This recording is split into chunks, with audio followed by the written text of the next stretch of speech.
Dios les bendiga, hermanos. Sea cada uno de ustedes bienvenidos a este su canal.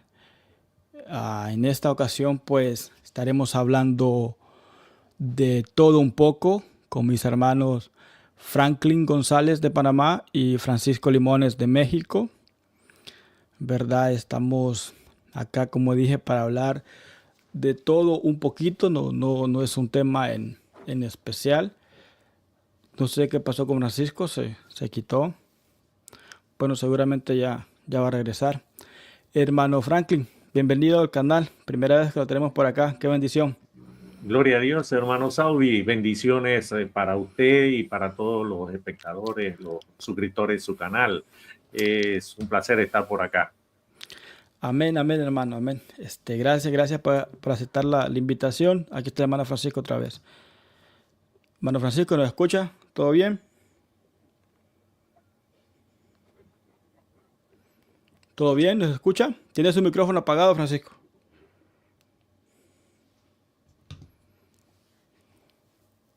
¿Qué tal, hermano? Ya tuve una interferencia aquí en internet, pero ya regresé. ¿Todo bien? ¿Nos escucha? Sí, Ok, bueno. Bueno, el hermano Franklin ya dio su saludo. Ahora pues le toca a usted dar su saludo. Bienvenido, hermano Francisco. ¿Cómo se encuentra? igualmente bendiciones, hermanos. Buenas noches. Que el Señor los bendiga a cada uno de ustedes. Me siento muy alegre, muy contento de estar nuevamente aquí con mis hermanos Saudi Contreras y mi hermano Franklin. Es un privilegio, un honor estar aquí. Y estaba al principio con ustedes en privado, pero creo que mi internet falló y me sacó y pues tuve que volver a ingresar. Pero aquí Sí, estamos, hermanos. Aquí estamos muy sí. contentos para conversar. Sí, eso pasa, eso pasa. No, muchas gracias a usted, hermano, por aceptar la invitación y pues estar acá. Como dije al principio, no es un programa sobre un tema en específico, sino que vamos a hablar pues de todo un poco, ¿no? Quiero saludar a todos los hermanos que están en el chat, hermano Mike Camargo, el hermano Wilfredo y la hermana Lidia. Bien, pues queremos empezar hablando sobre de lo que va a este canal, libros, ¿no? Aquí hablamos de libros en serio. Entonces, hombre, ¿qué estamos leyendo? Esa es una pregunta que muchos hermanos me hacen. O son muy directos y me dicen, hermano Saudi, ¿qué libro debo leer? ¿O qué libro me recomienda usted para estudiar historia de la iglesia en los primeros 5 siglos? Hombre, le digo yo, te puedo hacer una lista, le digo. Y lejos de la lista, lo caro que son muchos de ellos, la mayoría. Eso es lo más complejo. Entonces, hasta este momento no hay un libro en específico, unicitario, hay que recalcar. Pero yo creo que hay libros muy buenos como el Literatura Patrística de Fedalto, Di Bernardino y Simonetti. Pues los tres son eruditos y es un libro muy completo. La verdad que es un diccionario, tiene más de 1400 páginas. Si no me equivoco, el hermano Franklin lo compró, lo tiene y es un gran libro, ¿sabe? Entonces no podría yo decir este libro unicitario como tal, pero pues ahorita me encuentro leyendo ese libro, sí, ese mero. Me encuentro leyendo ese libro, me encuentro leyendo a Kelly. La verdad que me encuentro leyendo todo. Estoy leyendo todo y bueno, ¿qué podemos decir, no? Cuando uno quiere traer una investigación, pues le toca, ¿no? Leer aquí, leer allá y pues es lo que hay. Pero por ahorita, como digo, estamos leyendo bastante ese de literatura patrística, a Kelly y pues también estuve estudiando sobre este punto, sobre esto, que es una homilía monarquiana del siglo II. Mañana lo estaremos presentando. Bueno, si trataré de hacerlo mañana, porque no he terminado las diapositivas, y si no será el miércoles, ¿no? Entonces, la homilía monarquiana del siglo II es realmente una joya, la verdad. Son cosas que están escondidas y interpretadas por los trinitarios y se les han atribuido a gente de la teología de Logos, pero ellos mismos dicen, es imposible que estos de la teología de Logos escribieran de esta forma. Para ellos, para los de la teología de Logos, dicen, esta teología que está plasmada en esta homilía sería herética. Entonces se la han atribuido a gente de la teología de Logos que, hombre, de verdad está tan lejos de allí. Pero créame que será una gran bendición poder conocer este escrito, ¿no? Que es, como dije, absolutamente pues monarquiano. Entonces mañana estaremos hablando de esto, primero Dios mañana, y si no, pues el miércoles. Así que mis hermanos, hermano Franklin, hermano Francisco, ¿algo que quieran opinar sobre lo que yo dije o qué están leyendo ustedes por los momentos? Sí, hermano, es interesante para nosotros. De hecho, yo, como lo sigue usted ya hace más de un año, todos los datos que usted daba, yo trato de conseguir los libros. De hecho, tengo el de Prisciliano de Ávila también, que es muy bueno. Amén. Hermano, me permite hacer una pequeña observación sobre lo que dijo. El hermano tiene su canal, porque el hermano tiene un canal. El hermano nos va a estar hablando para los que los que no están suscritos, los que no lo siguen, pues pueden irlo a seguir. El hermano tiene un muy buen análisis de los tratados de Prisciliano. De hecho, así fue como llegué al canal de él, por los tratados de Prisciliano. No sé cómo me apareció y dije, oh, entonces vi que era este hermano y dije, oh, este hermano es unicitario y el análisis que hizo era muy, muy bueno. Así que le recomiendo el canal también y ese análisis que hizo sobre Prisciliano de Ávila. Continúa, hermano. Amén, hermano. Sí, el canal se llama Kairos 507 y estamos ya hace un poco más de un año haciendo el esfuerzo de llevar la doctrina unicitaria primero a los hermanos de la banca de aquí de Panamá, porque hay esa falencia que los hermanos desconocen ciertos temas y bueno, ya ustedes comprenden, ¿no? Entonces, como nosotros iniciamos pues el canal con ese interés, entonces a través del hermano Saudi he podido adquirir ciertos libros y de hecho acabo de pedir, bueno, ese para una investigación que voy a hacer sobre sobre las actas. Porque ahí estuve escuchando un eco en las redes de los amigos Trino. Pero bueno, eso vamos a mantenerlo allí. Y estamos en este momento también leyendo mucho sobre los rollos del Mar Muerto, todo ese material que hay y todas las referencias que incluso hacen referencia a Flavio Josefo, que como Flavio Josefo, como buen fariseo, él no iba a dar ciertos detalles hacia los judeocristianos en ese momento. Y disculpen, bueno, una llamada ahí, vamos a cortarla. Ok, y les decía que estamos haciendo leyendo esa información, y hay mucha información, apreciados hermanos, mucha información.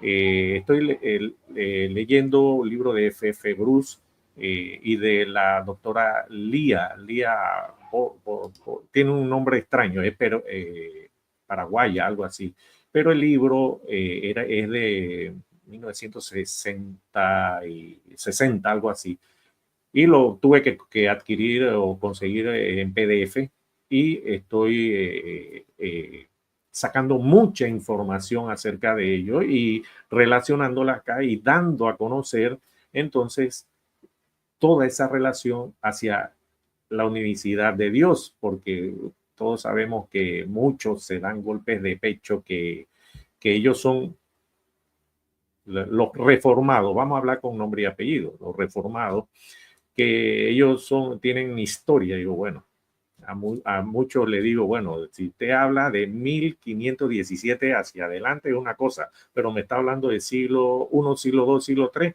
ya ahí entonces van bajando el tema. Y eso es lo que yo quiero alcanzar con los hermanos. Y de hecho, antes que se me pase, los invito, el día de mañana voy a estar en la iglesia Monte de Sion Martorell de Barcelona, España. Voy a conversar con los hermanos unicitarios de Barcelona y hora de Panamá, 2 de la tarde, en España es hora 9 de la noche. Ahí estaremos dando una exhortación, un pequeño mensaje sobre la importancia de la palabra de Dios. Y eso es lo que estamos haciendo hasta el momento, apreciados hermanos. Así que, hermano Limones, esto, usted no dirá ahora, le paso la guitarra para que dé su concierto, porque yo sé que usted tiene un concierto muy bueno. Bendiciones, hermano, lo escucho.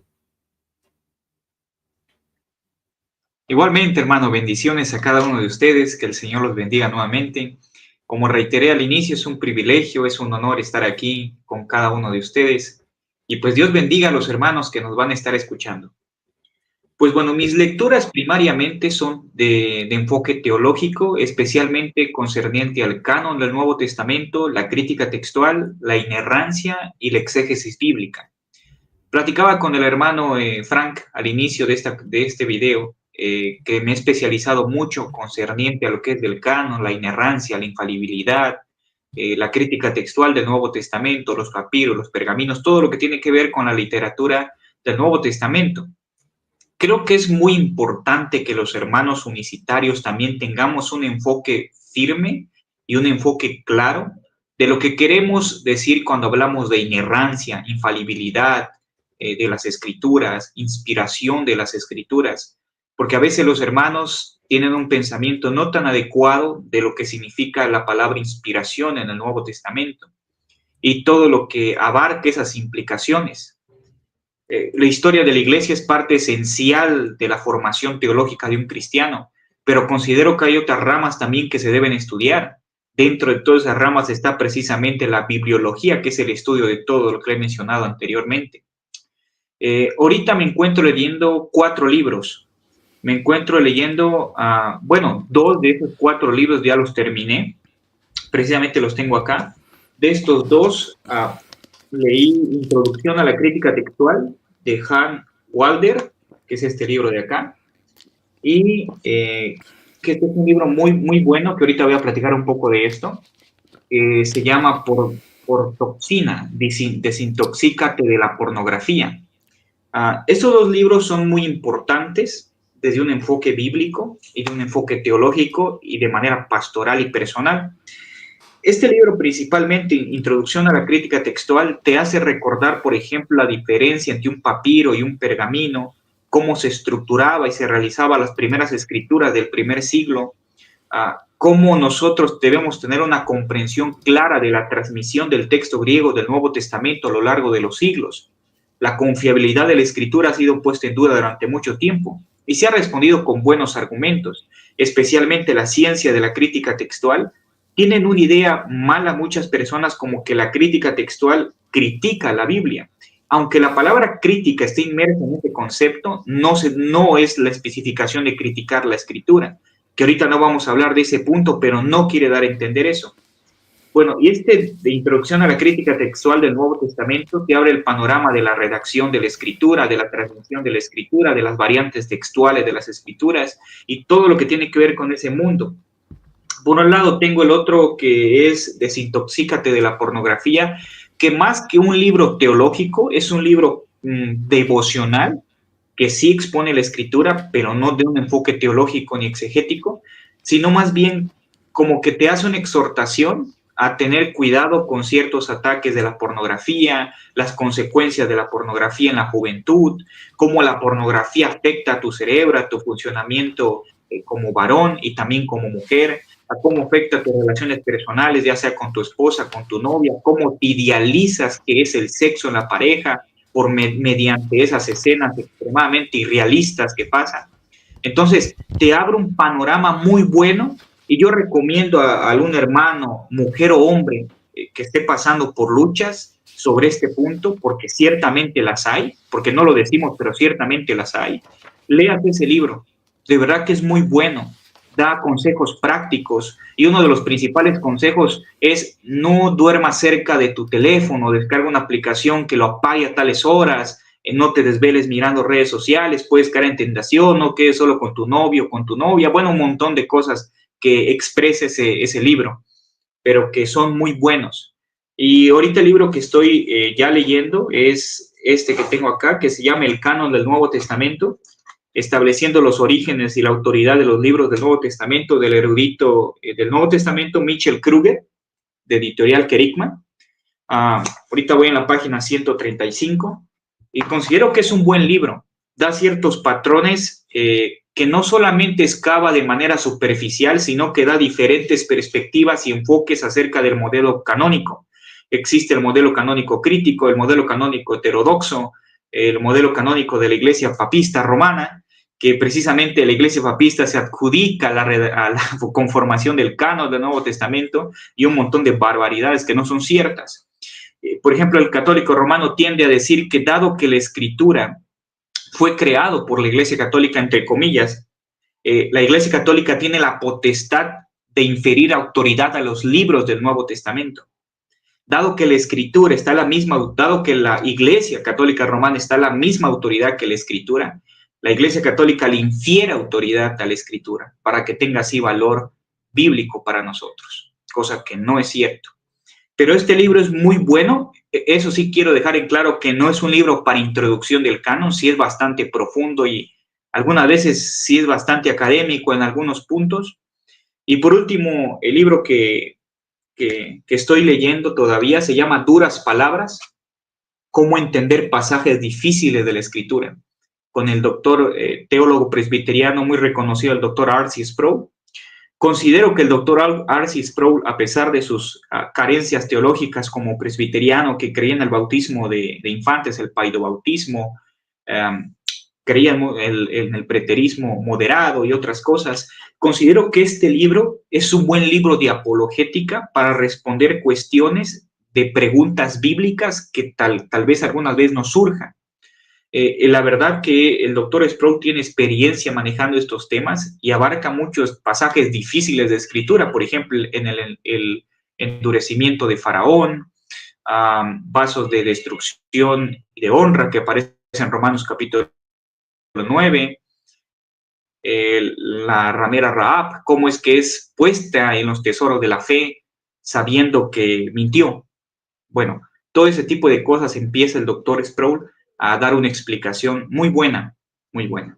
Entonces, esos son los libros que estoy leyendo actualmente y pues me han beneficiado bastante. Ahora le dejo aquí al acordeón al querido hermano Saudi. Adelante. No, hermano, muy interesante todo lo que ustedes dos están leyendo. Sí tengo mi micrófono encendido, ¿verdad?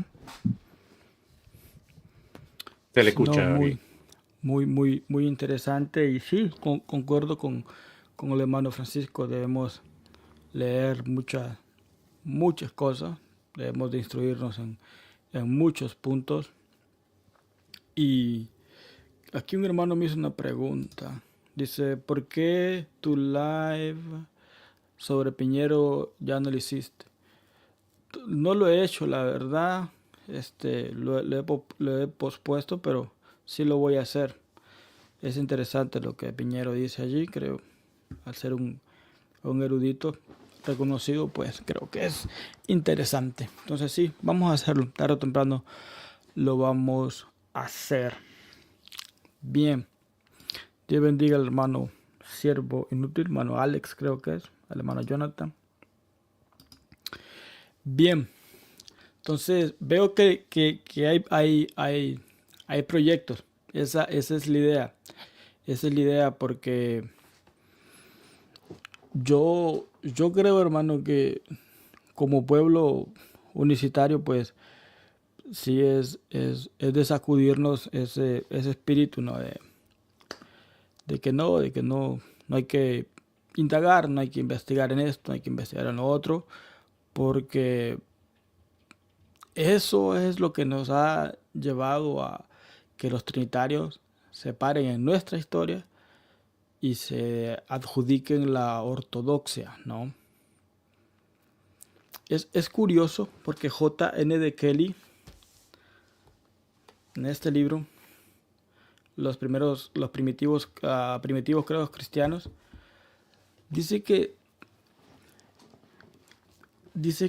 la primera vez que se le declara la guerra a la doctrina originista de las tres hipóstasis es sárdica, de forma oficial, dice él. No es que ya no había guerra, obviamente ya había guerra desde siempre, desde que empezaron a decir que el Hijo era una hipóstasis distinta, ya hubo pleito. Los monarquianos los acusaban de diteísmo o de triteísmo. Si eran dos hipóstasis, bueno, diteísmo. Tres, triteísmo. Si le agregas una cuarta, bueno, otro Dios. Una quinta, otro Dios. Y así nos vamos a ir.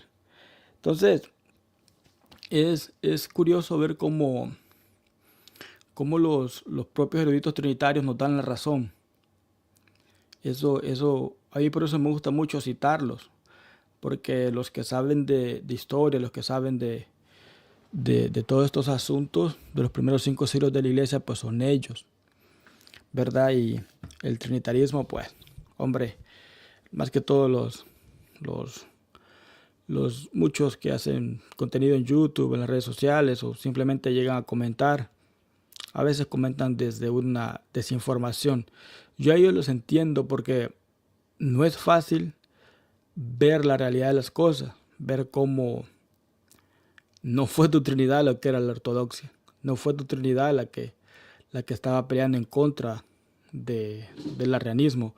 De hecho, el arrianismo nace de allí. Entonces es interesante, ahorita me acordé de ese punto y quería tocarlo. J.N. de Kelly dice, de forma oficial, en sárdica se le declara la guerra a la doctrina de las tres hipóstasis originistas, dice él. Entonces, hombre, hablemos también un poco de lo que estamos escribiendo.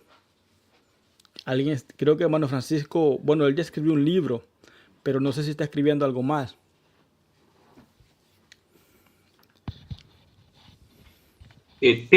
Bueno, el primer mini libro que escribí precisamente tocó el tema de la bibliología en términos generales, que es inerrancia, infalibilidad, confiabilidad del Nuevo Testamento y todo ese tipo de cosas. Ese libro es una introducción básica, diría yo bastante escueta.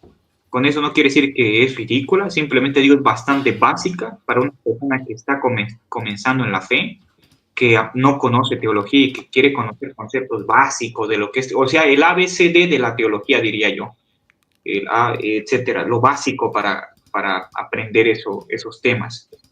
Ahorita tengo un proyecto que no tengo plazo en hacerlo, pero tengo un proyecto en mente de hacer un libro de hermenéutica y de exégesis bíblica. Tengo que planear, investigar otras cosas, conseguir nuevos materiales, innovar, pero quiero hacer un libro con una hermenéutica apostólica. Cómo nosotros como apostólicos interpretamos la escritura, no bajo una perspectiva subjetivista, claro está, ¿no? Sino objetiva, haciendo exégesis del texto bíblico, no imponiendo mi pensamiento del texto y lo que nosotros sabemos, pero que sea un libro meramente apostólico, como un recurso nuestro, que digamos, este libro lo escribí en apostólico. Creo que el hermano Jorge Medina tiene un libro de hermenéutica que se llama Cómo leer y entender la Biblia o interpretar la Biblia. Creo que el hermano pues ha hecho un buen trabajo, la verdad. No lo he leído, pero es un buen trabajo que los hermanos tengan recursos apostólicos para eso. Sí. Aparte de eso, pues, espero pues seguir leyendo, investigando. Y me faltaba, Saudi, mencionar También estoy leyendo el libro que te mencioné el día de ayer, El desarrollo dogmático de los concilios cristológicos. Es un libro Sí. básico, sí, sí tiene casi 700 páginas, pero que sí te trae la historia de los desarrollos precisamente cristológicos de la historia. Y hay ciertos datos importantes ahí de Justino que estaba leyendo. Tremendo subordinacionista es hereje, pero decía que el Vea, padre no tenía nombre y que era innombrable. Y bueno, y otro tipo de barbaridades de hombre. Pero sí, vea, hermano. Entonces, Francisco, ahorita no sé si el hermano Franklin va a opinar algo y después doy yo mi opinión sobre un punto que tocó Francisco. Deme un minuto, me gusta la humildad del hermano Francisco. Dice, es un libro básico de 700 páginas, algo sencillo. La humildad y la sencillez de él me gusta, me gusta. Al No, pueblo, hermano, perdón. diga, no, continúe. No, es que la humildad del hermano Francisco es la sinceridad con la que habla. Un Es librito de 700 páginas la un agarra en poco 3, 4 días. estrambótica esa humildad, pero ahí está.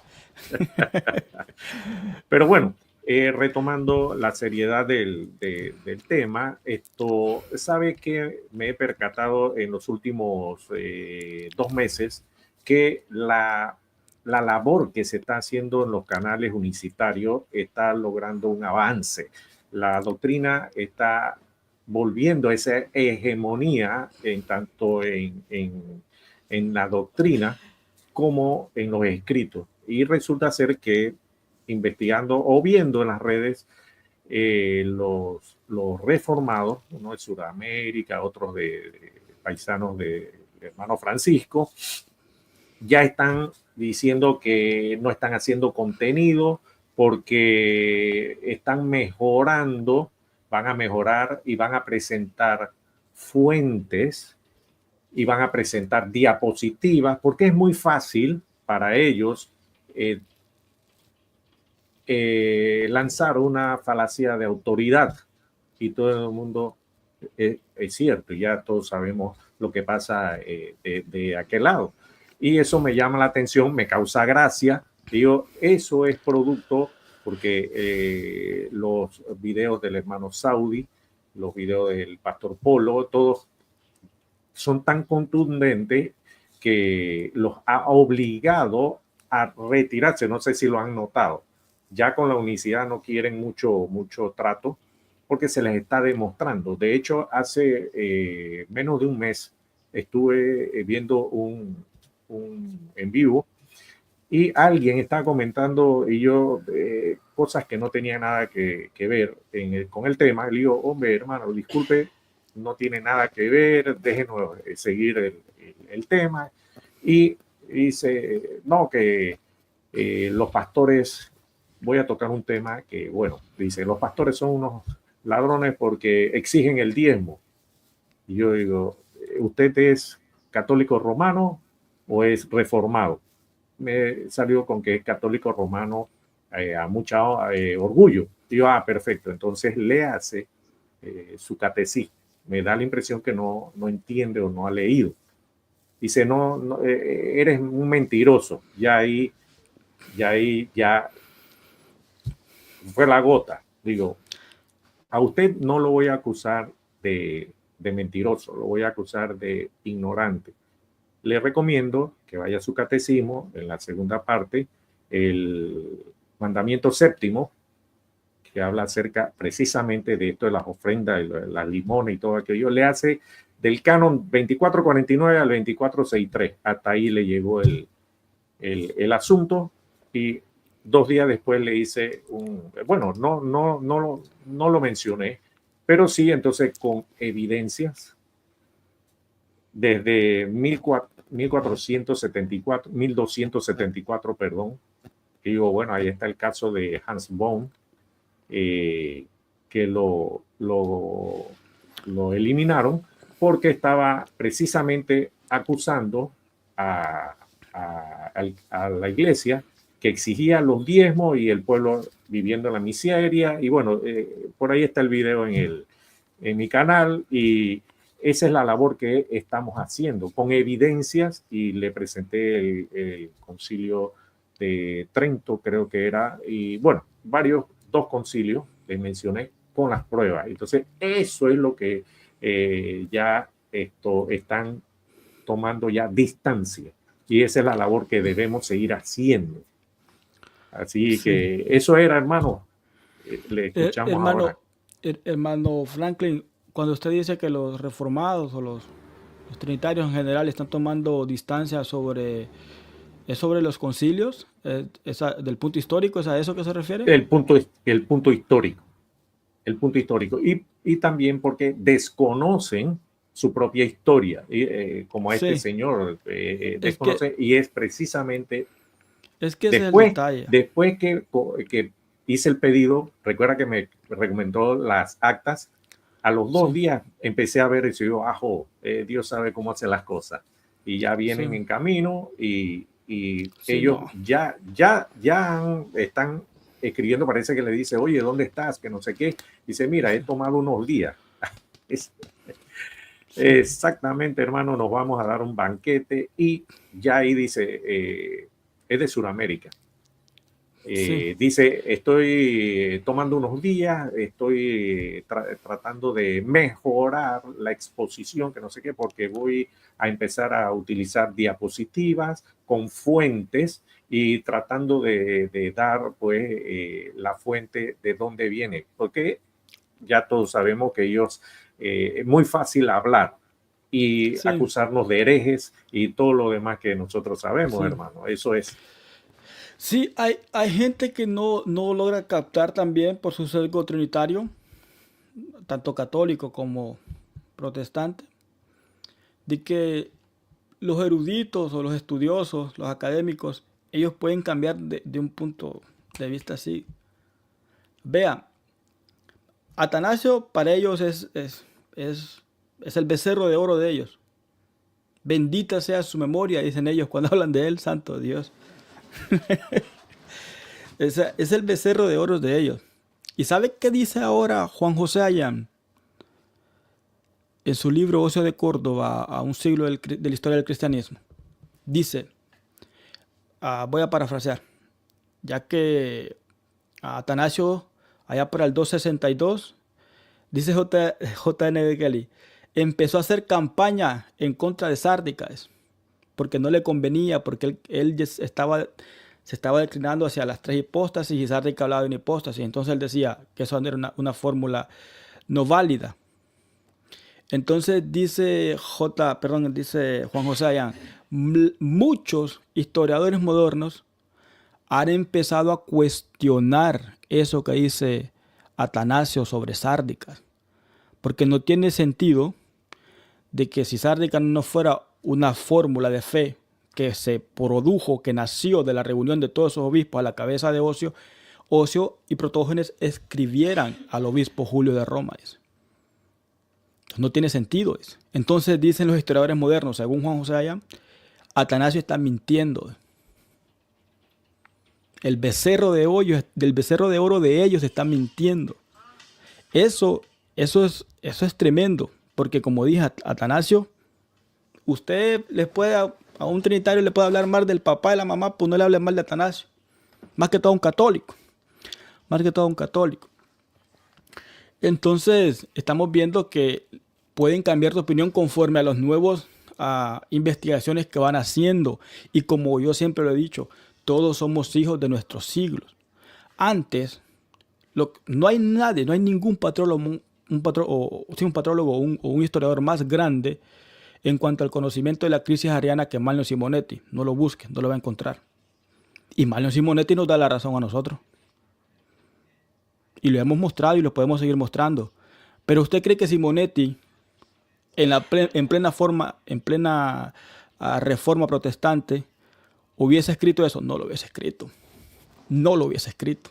Se lo garantizo que no lo escribe. Pero ahora, como hay libertad de expresión gracias a unicitarios como Miguel Servet, entonces ahora ellos son hijos de su siglo, y como a lo mucho es lo que pueden hacer, decir otro historiador, no estoy de acuerdo, listo. Pero nadie lo va a mandar a la hoguera, nadie lo va a mandar al destierro, nadie lo va a mandar a la cárcel por esas opiniones que van en contra de lo que la Iglesia Católica tradicionalmente ha venido enseñando. Entonces, eso, los católicos laicos, perdón, los católicos trinitarios laicos, no logran entenderlo ellos. No logran entenderlo.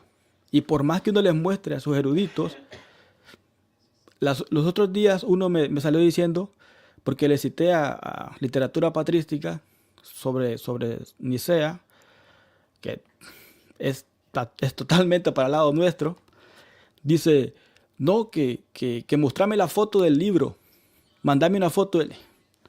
Hombre, ¿sí ve? Pero si sale gente como Pacheco a decir que el campeón de la ortodoxia en Nicea fue Atanasio, cuando ni tan siquiera participó, a ese hombre le aplauden como focas, me van a disculpar la expresión. Sí, ve, entonces a nosotros sí nos piden hasta que le mandemos fotos del libro, oiga bien, fotos de la página del libro, para que no digan que uno está inventando.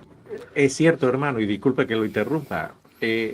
Yo me doy a la tarea en los últimos videos, bueno, los últimos no, la mayoría de los videos que hago, cuando presento una fuente, le saco la foto de la portada, la página y todo, para que no vayan a decir algo. De hecho, y disculpe, hermano, 15 segundos.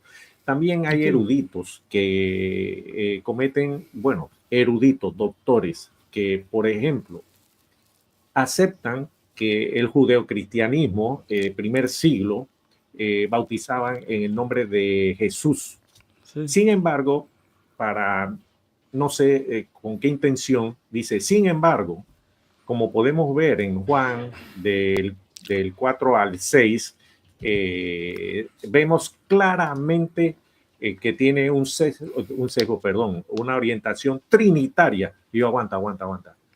Trinidad, siglo I, ¿de qué estamos hablando? Entonces, eso es lo que queremos en Cairo 507, Cristianismo en Libro y Pasión por las Escrituras, que los hermanos sepan agarrarlas en el aire.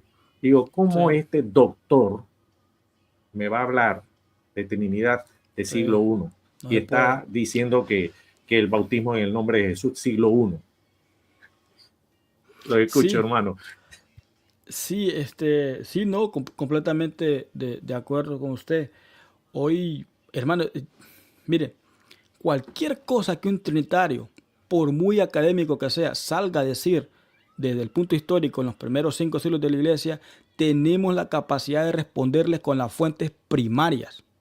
Tenemos esa capacidad. Antes, pues, quizás no la teníamos, no porque no estaban las fuentes, sino porque pues no nos habíamos adentrado con fuerza, por decirlo de esa forma. No sé si el hermano Francisco tenga algo que opinar sobre ese punto.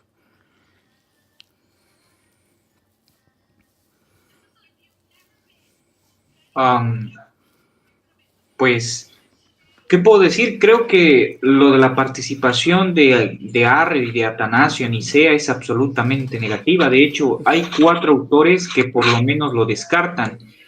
Por ejemplo, Alfonso Ropero, en la introducción de Historia Eclesiástica de Eusebio de Cesarea, dice claramente: Atanasio ni Arrio tuvieron participación activa en Nicea.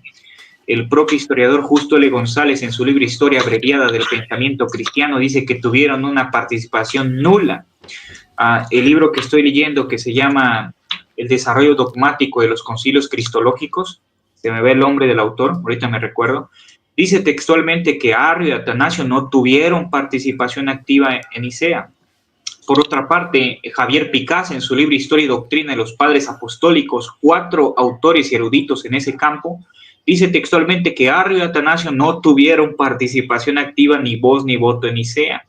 Y el problema del trinitarianismo es que ponen a Arrio y ponen a Atanasio como que ellos fueron los capitanes que dirigieron el concilio, como que pusieron las bases de la ortodoxia y como que ellos fueron los que dirigieron o alzaron la voz para debatir contra los arrianos, cosa que históricamente no es cierto. Había ciertos arrianos ahí que podemos encontrar con Eusebio de Nicomedia, y Eusebio de Cesarea también tenía tendencias arrianas. De hecho, Javier Picás, en su libro que acabo de mencionar, Historia y Doctrina de los Padres Apostólicos, menciona que Eusebio de Cesarea tenía tendencia al arrianismo. Entonces, en resumidas cuentas, creo que esa es la idea que no debemos de quitar, porque si usted analiza a los trinitarios, ellos dicen que Atanasio y Arrio participaron activamente en Nicea, Sí, y sí. efectivamente es completamente falso. Todo eso. Ese es mi Sí, comentario. sí, hermano. No sé si me escuchan. Me escucho yo repetido. Déjenme ver. ¿Me escuchan bien? Excelente. Oh, listo, perfecto. Ahora, denme un momento. Ok, listo.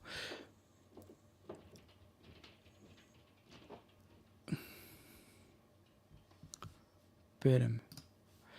Bien. Sí, lo que pasa es que ese es el cuento que el catolicismo romano se ha inventado para exaltar la figura de Atanasio, para ver que él es el campeón de la ortodoxia, como lo llaman. Entonces el reformado, el protestante, se lee por ahí cualquier cosita sin hacer una investigación exhaustiva realmente. Entonces él repite y repite y repite. Pero ya vemos que los eruditos pues dicen que no, que Atanasio nada que ver. De hecho, de Arrio también dicen que no estuvo porque mucho... Unos dicen que sí, otros dicen que no, porque mucho... Para no generar más polémica, pues ya ve que al hombre le andaban ganas, ¿no? Teológicamente hablando.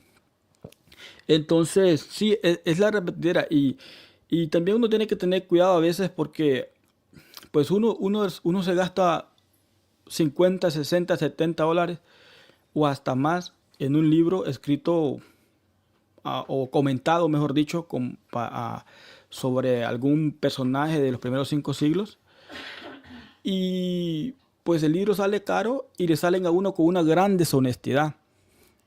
Por ejemplo, este libro, que es de Novaciano, La Trinidad, dice Simonetti, ni tan siquiera deberían de llamar ese libro así, dice, si ese libro ni habla de Trinidad. Difícilmente, dice Simonetti, ese libro se llamó originalmente Trinidad o sobre la Trinidad, de Trinitate. Entonces, porque solo habla del Padre y del Hijo, así de simple, el Espíritu Santo, pues nada, y tiene un subordinacionismo ontológico, no me quiero meter en eso.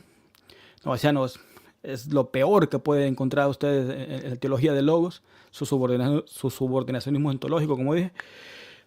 Pero lo que quiero resaltar es que cuando habla de los monarquianos, porque él está escribiendo en contra de los monarquianos, como estas versiones son bilingües, traen el texto original, ya sea en latín o en griego, en este caso en latín, y traducido al español. ¿Qué pasa? El hombre traduce, se me olvida cómo se llama él. Aquí está el hombre preparado, dice por Carmelo Granado Bellido. Vea, para que no vean que estoy mintiendo. Ahí está. ¿Qué pasa? El señor Carmelo dice algunos, dice, hablando traduce algunos, hablando de los monarquianos, ¿no? Han exagerado sus honores, dice, llamando al hijo padre, diciendo que el hijo es el padre. Pero si uno se va al inglés, no dice algunos. A la versión de inglés no dice algunos. Dice muchísimos. Very many, dice en inglés.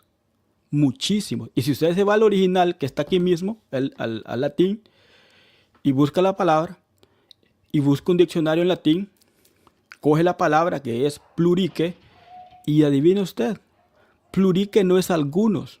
Plurique quiere decir muchísimos. Pero el señor Carmelo nos traduce algunos.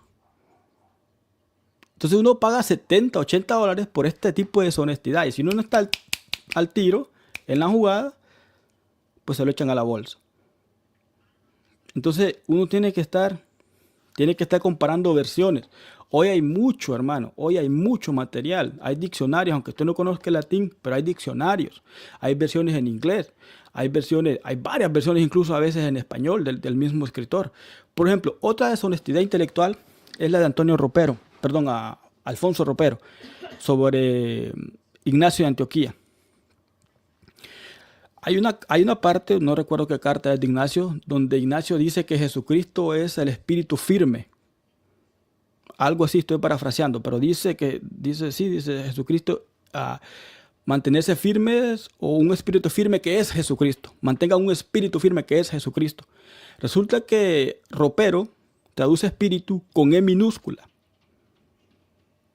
Pero si nosotros vamos a leer a Simonetti, Simonetti no lo traduce así. Simonetti traduce espíritu con E mayúscula y no traduce firme, sino que traduce indivisible. Y traduce de esta forma: el espíritu indivisible que es Jesucristo. Así traduce Simonetti. Estamos viendo la deshonestidad del señor Roper, y me puede decir que es erudito y que conoce los idiomas y todo lo que quiera, pero es que Simonetti también es erudito y conoce los idiomas. Entonces, el señor, otro catedrático chileno que se llama Samuel Fernández Izaguirre, él dijo en una conferencia muy buena, un hombre que me gusta a mí leerlo porque hasta es muy honesto. Dice él: los historiadores con su sesgo tienen un problema grave, porque muchas veces tienen que traducir logos y se van por su sesgo y traducen logos con L mayúscula, cuando debe ser traducido con L minúscula, porque el escritor está apuntando a un logos independiente del Padre, sino a logos del Padre. Entonces, toda esa deshonestidad uno tiene que estar, si no, no la capta. Y, por ejemplo, él traduce, que es de esta misma editorial, él traduce los fragmentos de Marcelo. Él traduce logos, cuando Marcelo habla de logos, con L mayúscula, con L minúscula, perdón, porque es una facultad de Dios. Es Dios hablando, no es un logo independiente, no es una persona, una hipóstasis distinta al Padre. Entonces, estamos viendo que unos son honestos, otros no tanto por su sesgo, pero a veces te venden esa deshonestidad en $80 y digo yo, por el amor de Dios. O sea, te pasaste estudiando toda la vida para ser un catedrático, para ser un erudito, y para terminar siendo deshonesto en pleno siglo XXI. Hombre, pero bueno, supongo que el sesgo, ¿no? El sesgo trinitario es tremendo. Así que sí, quería aportar ese punto. No sé si el hermano Francisco tocó un punto también que yo quería hablar sobre el subordinacionismo del señor Justino, si me lo permiten usted. Sabemos, bueno, los eruditos no se complican. Ellos dicen ese es subordinacionismo. Del 362, todo el mundo de la teología de Logos es subordinacionista hasta que llega Hilario de Poitiers. Hilario de Poitiers ya empieza a poner al Hijo al mismo nivel del Padre. Al mismo ya no está subordinado, pero de todo mundo le sirve mucho porque subordina de forma sustancial al Espíritu Santo. O sea, queda prácticamente lo mismo. Ya después vienen los capados y todo eso. Pero si nosotros nos ubicamos, hermano, en el 350 para abajo, hay una sola escuela teológica que afirma la plena deidad del Hijo de Dios, y son los monarquianos. Son ellos los que afirman la plena deidad de Dios. Son ellos. Entonces, los de la teología de Logos, todos, Orígenes, Novaciano, Hipólito, Tertuliano, Justino, etc. Todos subordinan a la segunda hipóstasis del Hijo al Padre. Unos de forma ontológica, otros no. Pero todos terminan diciendo que es un segundo Dios, que es inferior, que hubo un tiempo que no existía, que emanó. Bueno, ya sabemos. Entonces yo le pregunto a los trinitarios, que hoy creen en una coigualdad. El Hijo ya no está subordinado al Padre. Es igual, es Dios, Dios. No me lo venga a subordinar. La única subordinación que tiene el Hijo es acá en la tierra, como un hombre. Eso es lo que dicen los trinitarios. Entonces, ¿qué pasa? Si nos ubicamos nosotros en el 350 para abajo, le podemos hacer esta pregunta al trinitario. Están las dos escuelas teológicas. La monarquiana, que afirma la plena deidad del Hijo, y la teología de Logos, que lo subordina. Vos, trinitario, con tu mente que el Hijo es coigual al Padre, Dios, ¿por qué escuela teológica te decantas? ¿Por el monarquianismo que afirma la plena deidad del Hijo o por los subordinacionistas? Si yo fuera trinitario, yo me voy por el lado de los monarquianos y consideraría a los otros herejes. Pero no, lo hacen al revés. A todos estos subordinacionistas los tienen como grandes paladines de la ortodoxia, y a los que defendían la plena deidad del Hijo contra los edionitas, contra los adopcionistas, contra los arrianos, contra los judíos, contra los paganos, contra todo el mundo, eran los monarquianos. A eso sí, los tienen como herejes. Qué curioso, ¿no? Que los que defendían la plena deidad del Hijo, no, el Hijo es Dios mismo, o como decía J.N. de Kelly, que los monarquianos decían o creían, tenían la creencia muy expandida y muy, ¿cómo dice? Que estaba muy esparcida por todo el imperio, de que Jesucristo era la manifestación terrestre del ser divino. Pero el trinitario no, prefiere irse por el lado subordinacionista. Y lo cita, es que es lo peor. Yo si yo fuera trinitario, yo no citaría a Justino, por lo menos no en el punto trinitario, lo citaría en otras cosas. Los mismos orígenes, lo mismo a todos prácticamente.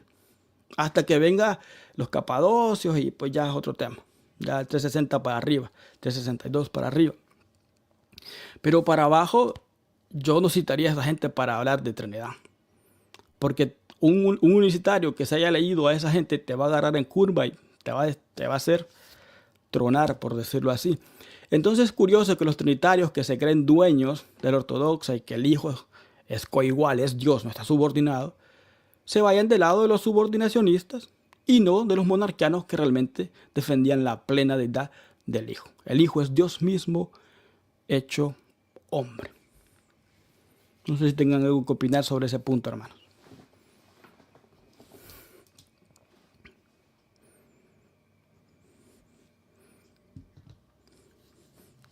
Creo que tiene el micrófono apagado. Hermano Francisco, ¿va a opinar algo del hermano? No, es lo que le comentaba, hermano Saudi.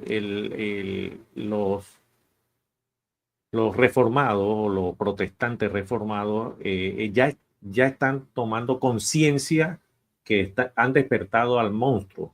Entonces, ¿qué sucede? Es como estos eruditos que mencionan, por ejemplo, ahora que estuve viendo los rollos de F.F. Bruce, habla al respecto y comenta algo del doctor Kuhlman, que dice si Jesús, porque en los rollos se menciona al maestro de justicia, que el maestro de justicia tiene una connotación mesiánica y que relacionaban a Juan el Bautista como el Mesías. Sin embargo, todos sabemos que Juan aclaró que él no era el Mesías, sino el que venía detrás de él, que al que no era digno de desatar la correa del calzado y todo lo que sabemos, ese es el Mesías y el que bautiza con Espíritu Santo y fuego. Entonces, el que no está chispa, como usted dice, hermano Saudi, el que no tiene los conocimientos básicos, dice, el maestro de justicia, ok, ese es el Mesías, ok, y lo relaciona entonces con Jesús. Entonces dice, ¿qué dice Kuhlman? Que si Jesús hubiese conocido a ese maestro de justicia, lo encerraría en lo que dice Juan 10:8, que dice, los que vinieron antes de mí, ladrones son y salteadores. Y Jesús hablaba fuertemente y directamente contra esas sectas y las herejías. Lo único es que el hermano unicitario debe saber leer incluso los evangelios y bueno, el hermano Francisco también debe darnos unas clases de hermenéutica y saber interpretar lo que quieren decir los apóstoles, porque en muchas ocasiones dice, los apóstoles no hablaban, voy a hablar contra los gnósticos, sino es que hay que saber a qué herejía se estaban refiriendo los apóstoles. Y así estos conocimientos, gracias a Dios, los hermanos que estamos haciendo el esfuerzo, porque es un esfuerzo monumental y una inversión muy grande para llegar a esos conocimientos y despertar nuevamente y buscar la hegemonía que tenía y que siempre ha tenido la la doctrina unicitaria. Lo único que sabemos que desde el siglo IV hacia adelante, después del edicto de Tesalónica, ya sabemos que todo lo demás es historia. Pero el hermano unicitario debe tener los conocimientos, como dice el hermano Francisco, los conocimientos básicos para agarrar estas falacias y estas mentiras que ahora se los aseguro. Desde hace 3 semanas que vi esos mensajes de los protestantes reformados, ya están tomando cautela y dice, hombre, voy a presentar las evidencias, las fuentes y todo, pero todo esto nace a raíz del trabajo que se viene haciendo hace, creo que 2 años y medio, con fuerza de los hermanos unicitarios. Sí, sí, hermano. El problema, si me permite opinar sobre eso, es que mucho trinitario que sale a hablar en las redes sociales, sin ganas de ofenderlo, solo tonterías. O sea, sin ganas de ofender. Yo les he visto reaccionando, o haciendo video reacciones, o refutaciones. No, de verdad. No dan ni ánimo de hacer una contrarrefutación porque lo que dicen, hermano, es lo de siempre y nada nuevo. No sé si Francisco quería opinar algo sobre eso.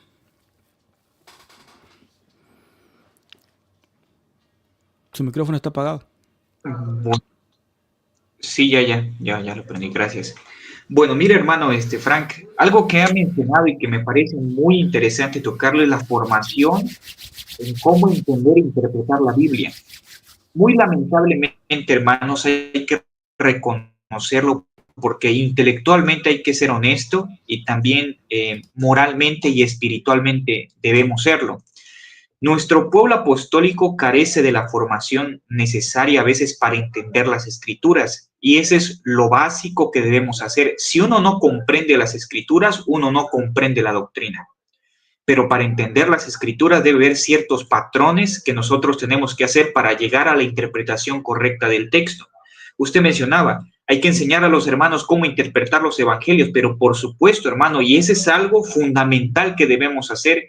Y en nuestras iglesias, lamentablemente, no todas, porque creo que algunas enseñan ese tipo de cosas teológicas, falta cómo entender e interpretar la Biblia de manera correcta.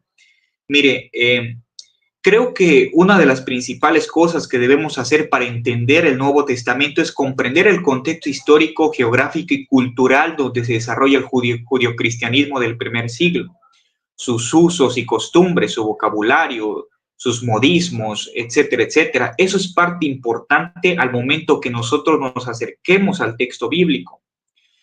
Cuando uno va al Antiguo Testamento, uno debe interpretar respecto a su género que está en el Antiguo Testamento, la literatura sapiencial, la literatura poética, de sabiduría, la literatura histórica narrativa, la literatura profética, la Torá, la ley, etcétera, etcétera. Las figuras literarias que en ellas se encuentran, la hipérbole, la sinécdoque, la metáfora y, bueno, en fin y al cabo un montón de cosas. En el Nuevo Testamento sucede lo mismo.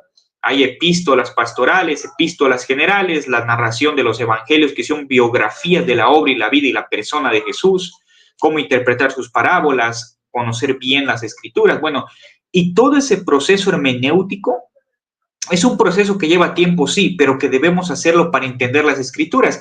Por ejemplo, una de las principales herejías que el Nuevo Testamento atentaba era precisamente los gnósticos, de los que el apóstol Juan llama anticristos. A veces cuando un hermano se va en el contexto de Juan, piensa que el anticristo se refiere en ese contexto histórico, que va a ser un poder político y un montón de cosas, pero en ese contexto, en ese marco teológico de Juan, se está refiriendo a aquellos que niegan verdaderamente la identidad humana de Jesús, y mayormente los gnósticos, que creían en una especie de conocimiento oculto con un bien superior y un montón de cosas así.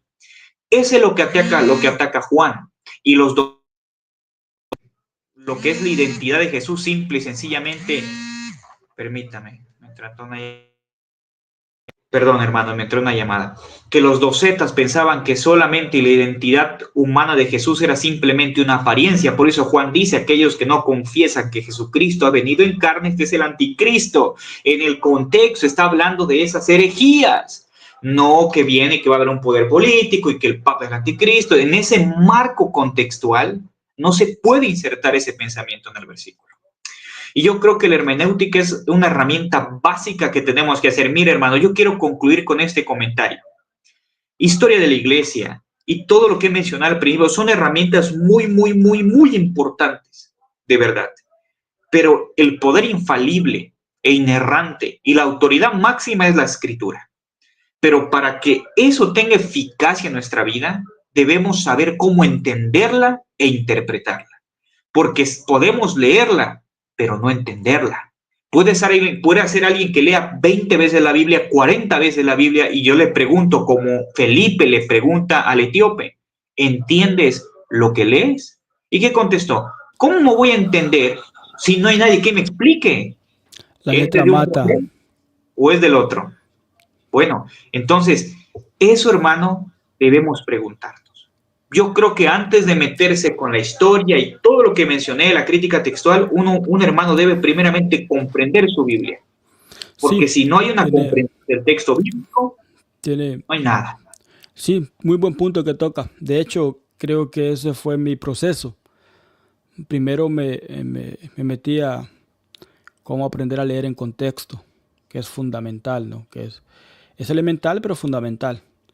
Cómo interpretar un texto bíblico y cómo no andar diciendo que la letra mata. Todo lo puede en Cristo que me fortalece. Hermano, ¿sabe? Hermano, deme 10 segundos. Miren, ¿cómo puede ser posible de verdad que una persona se meta a debatir con alguien que más o menos tiene noción de teología y de hermenéutica y le pregunten, oye, ¿cómo tú interpretas la Biblia? Pues yo voy y lo leo y lo que entiendo digo, ¡qué bárbaro, hermano! Dios santo, yo no sé de dónde salen esos pensamientos. Señor, ¿cómo puede una persona decir, no, voy, leo y lo que entiendo, pues lo que interpreto, pues lo hago? Es como si alguien leyera el Antiguo Testamento y lee la ley del talión ojo por ojo. Bueno, ahí es vigente. Aquel mató a mi perro, voy y le paso el carro encima, porque la Biblia dice aquí. Hermano, de verdad yo me pongo a pensar, ¿cómo puede haber respuestas tan ridículas de verdad? Y una respuesta sabia debería decir, voy al texto bíblico, primeramente oro al Señor que me dirija, utilizo herramientas, leo el contexto, primordialmente el contexto, leo el contexto histórico, el narrativo, el cultural, utilizo la gramática para entender ciertos pasajes, hago una conclusión, comparo comentarios bíblicos y llego a la conclusión, esto es lo que el texto y lo que Dios quiere transmitir aquí. Pero de verdad que no puedo creer que hay personas que hayan contestado de esa forma.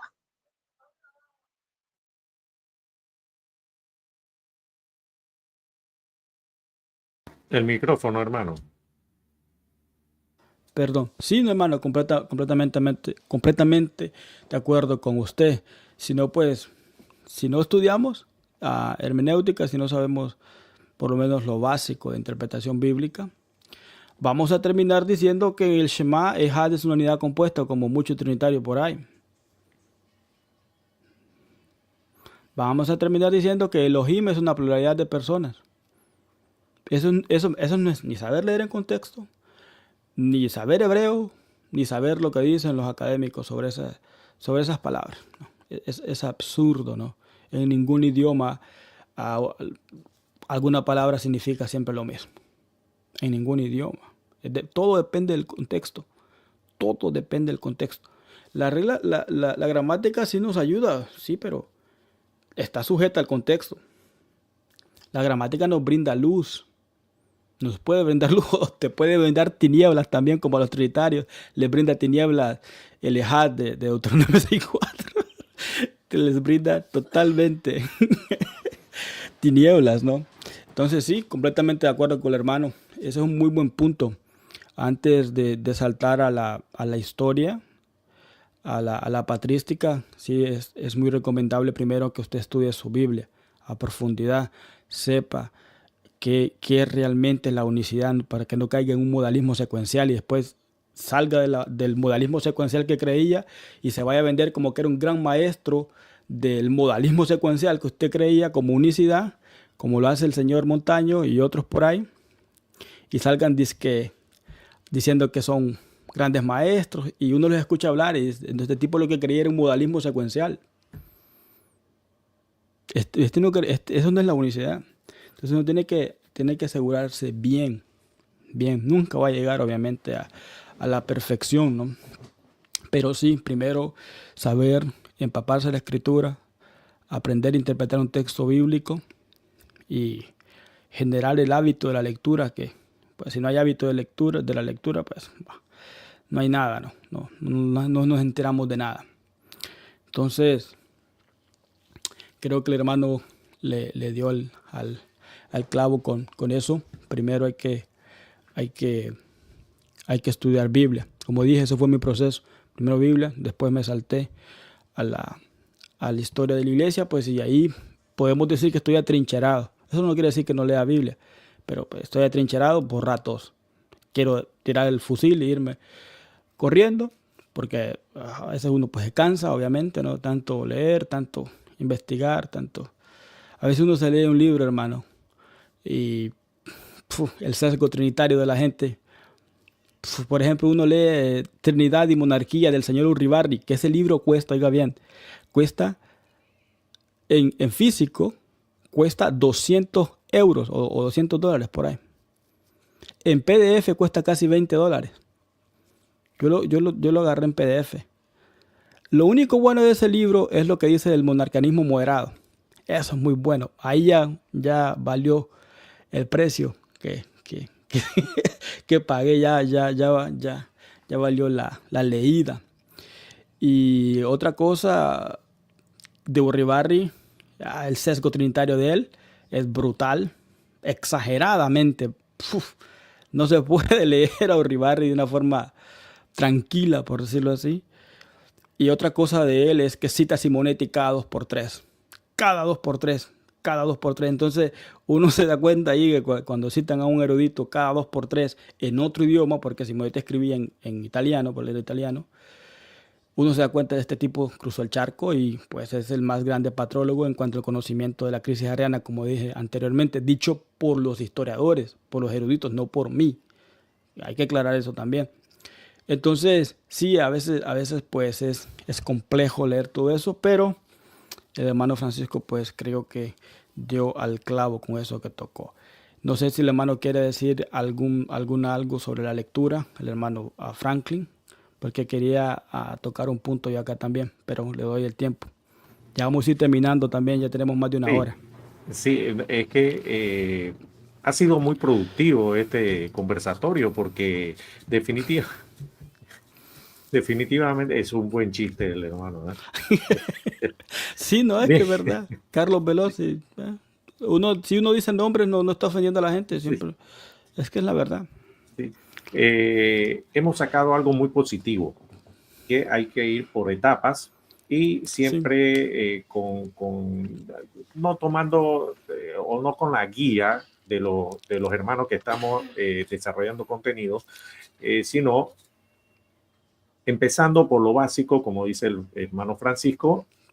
Vámonos por lo básico, vamos a estudiar Biblia, a entender cómo interpretar la Biblia, el mensaje correcto. Es cierto lo que usted decía acerca de Deuteronomio 6:4, y ya no lo mencionan tanto estos reformados y los católicos menos. Ya los regañaron ya. Sí, se miden, pero eso, ¿de qué viene? Los hermanos hemos estado investigando, estudiando como debe ser. Ha sido muy productivo, le agradezco la invitación. No debemos hacer una tertulia como esta de vez en cuando, debemos hacerla.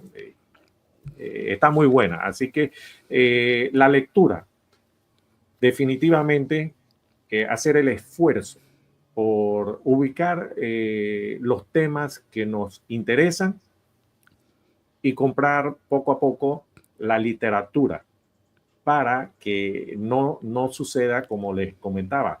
¿Cómo un erudito, y con todo respeto, un doctor en teología va a mencionar por su sesgo trinitario, decir, sí, el bautismo de los judeocristianos siglo I es en el nombre de Jesús? Pero si leemos Juan de capítulo 4 al 6, está hablando directamente de la Trinidad. Yo, no, Claro. no. Entonces, esto lo da en la preparación. Sí. Yo exhorto a los hermanos a que hagan el esfuerzo, sigan al hermano Saudi, al hermano Francisco, que estamos haciendo una labor titánica. Y también hay otros canales como los hermanos Julio César Clavijo, el hermano el pastor Luis Polo, son excelentes. Y con eso tenemos la base para hacer frente a los ataques que tenemos de parte de los trinitarios. Así que Dios me lo bendiga, apreciados hermanos, y a toda su audiencia. Bendiciones. Sí, bueno, sobre la lectura yo quería agregar un poquito. Pablo le dijo a Timoteo, en cuanto voy, ocúpate de danzar como David. No dice así. Y me dirijo directamente a los pentecostales. Soy pentecostal. Pero yo creo en el pentecostal. Yo soy un pentecostal que cree como la Biblia lo enseña. O sea, derramamiento del Espíritu Santo, dones del Espíritu Santo. Esas pentecostaladas a mí difícilmente me las van a meter en la cabeza. Y por eso es que no le caigo bien a mucha gente, o por lo menos a más de algunos. Porque yo las cosas como soy. Yo creo firmemente en la unción del Espíritu Santo por dos cosas. Porque el texto bíblico me lo dice y por experiencia propia. Entonces, ese es el Pentecostés de que la Biblia me habla. Comunión, llenura del Espíritu Santo, dones del Espíritu Santo, predicación del Evangelio, bautismo en el nombre de Jesucristo para perdón de pecado. Todo eso está en el libro de los Hechos, en el capítulo 2. Ahí está todo eso. Todo eso está ahí, capítulo 1 y capítulo 2. Entonces, pero, como decía, entre tanto que voy, le dijo Pablo a Timoteo, ocúpate de pentecostalear. No. Ocúpate de la lectura. Pablo ya estaba, la segunda carta de Timoteo, ¿cómo podemos llamarlo? Es la herencia teológica, podemos decirle, de Pablo a su hijo en la fe, Timoteo.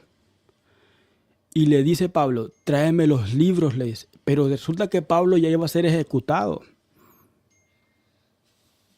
Pablo estaba a punto de ser ejecutado. Y dice, tráeme los rollos. Si el hombre quería seguir leyendo, seguramente los rollos del Antiguo Testamento, el libro de Isaías, yo no sé, cualquier libro del Antiguo Testamento, que era carísimo, por cierto, tener eso. Hoy Biblia gratis por todos lados, y no solo Biblia, sino todo tipo de libros. Otros, pues hay otros que no, definitivamente hay que gastarse una buena plata, pero hay muy buenos libros gratis, especialmente la Biblia, ¿no? Que es el principal. Entonces Pablo está a punto de ser ejecutado y él dice, tráeme los rollos porque yo quiero seguir leyendo. Es así de simple. Pero nosotros pues nos ponen primeramente a pentecostalear, y vuelvo a decir, directo contra los pentecostales sin faltar el respeto a nadie, ¿verdad? No está mal que usted hable en lengua, no está mal que usted se goce, como dicen los pentecostales en el culto. Oiga, pero por el amor de Dios, ocúpese en la lectura de la Biblia. Ocúpese porque en ella, dice Jesucristo, está la vida eterna. No se apartará de ti nunca. Este libro de la ley le hicieron al Señor a Josué. Y así hay un sinfín de testimonios. El Salmo al 130, si no me equivoco, es una exultación a lo que es la palabra de Dios. 119, perdón. 119. Estaba pensando en el verso 130 que dice la exposición de tus palabras alumbra, hacen sabio a los simples o a los tontos, para ser más directos. Sí, así que, sí, hermano, leamos Biblia. Después, pues, si queremos leer historia, pues leamos historia, pero lo principal es Biblia. Yo quería, pues, hablar un poquito también, ya voy terminando, y darle la palabra al hermano Francisco de esto. Estoy escribiendo no sé en qué va a terminar. Estoy escribiendo otro libro llamado Hipnosis, pero me dieron ganas de escribir esto. No sé en qué va a terminar. Es un PDF, todavía no lo termino. Solo llevo como 2 páginas. Es sobre Calixto, el líder del monarquianismo moderado, entre comillas, porque este término moderado, monarquianismo moderado, monarquiano moderado, la gente no lo entiende. Por lo menos el trinitarismo. El trinitario que no lo entiende. ¿Pero por qué no lo entiende? Porque ellos se van al chat GPT, ¿cómo se llama eso? O la IA, la inteligencia artificial. Entonces ahí les dice un poco de cosas. Pero vamos a ver qué dicen los académicos sobre el monarquianismo moderado. ¿Qué es el monarquianismo moderado? Entonces, ¿por qué Calixto es considerado un monarquiano moderado? Eustacio, Ocio de Córdoba. Pero ahorita estamos situados pues en Roma, ¿no? Con el obispo Calixto estamos analizando la confesión de fe que nos provee el cismático de Hipólito, y estoy escribiendo esto que no sé en qué va a terminar. No sé si quizás el día de mañana lo agrego a un libro, pero tengo ganas de escribirlo, tengo las herramientas, tengo el espíritu para hacerlo, y creo que pues vamos bien. Se lo compartí al hermano Francisco, él echó un vistazo y me dijo que iba bien. A otro hermano también le pedí su opinión, a la hermana Daniela, y me dijeron que pues vamos bien. Hablamos de Calixto, de Sabelio, bueno, de todo un poco, ¿no? Así que créame que no sé en qué va a terminar este PDF, pero seguramente algún día estará en algún libro por ahí. Bueno, hermano Francisco, sus últimas palabras. Pues, primeramente agradezco a Dios por la oportunidad de estar aquí. Agradezco a usted, hermano Saudi, agradezco la vida de mi hermano Frank, que están aquí, que estamos trabajando. De igual manera, síganos, hermano, apóyenos, porque esto nos sirve bastante a seguir creando contenido. Y fíjese que personalmente, y creo que hablo por Saudi y por Frank, no hacemos esto por dinero, porque realmente cada uno de nosotros tenemos un trabajo independiente para sobrevivir, honestamente. El hermano trabaja, Frank, Saudi también, su servidor también.